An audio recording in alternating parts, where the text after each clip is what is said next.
Video को लाइक करें, हमारे चैनल को सब्सक्राइब कर बेल आइकन जरूर प्रेस करें हमारी न्यू वीडियो सबसे पहले देखने के लिए।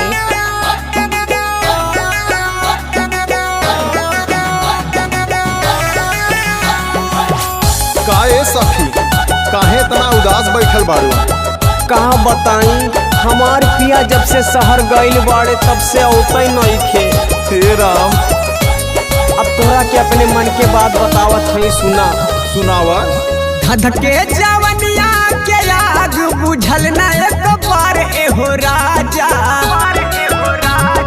धधके जवनिया के आग बुझल न एक बार एहो राजा। बाटे मान ए बलाम, तबाट मन ए बलाम नइखे पासिए राजा। दिन रात रहे अखियन में आसिए राजा। कबले बुझी जवनिया के प्यासिए राजा। दिन रात रहे अखियन में आसिए राजा।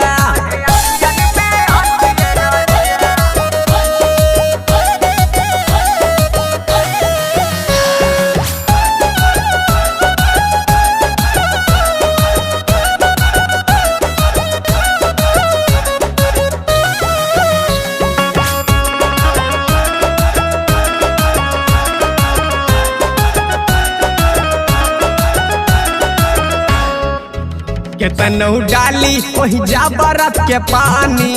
लहंगा खोजे खोजेला मुसदानी। ओ केतनौ डाली वही जा बरफ के पानी। लहंगा खोजे खोजेला मुसदानी। आहा मकई के अलावा फूटे के तैयार भइल राजा। आहा मकई के अलावा फूटे के तैयार भइल राजा।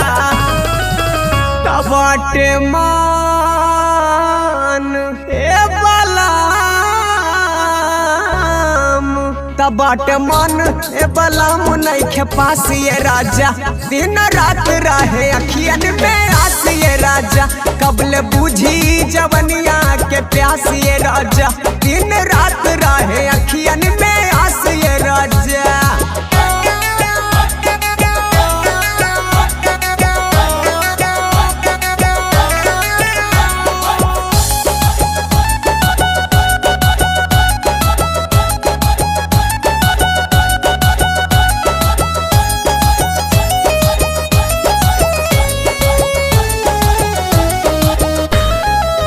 केतनो बुलाई आवेला ना तू राजा।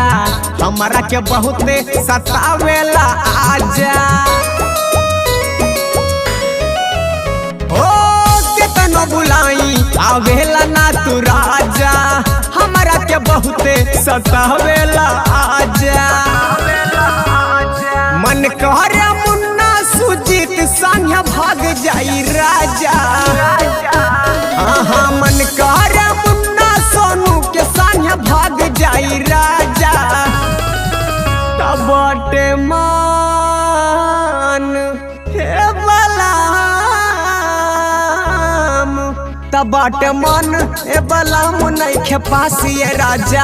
दिन रात रहे अखियन में आसिए राजा। कबले बुझी जवनिया के प्यासिए राजा। दिन रात रहे अखियन में आसिए राजा।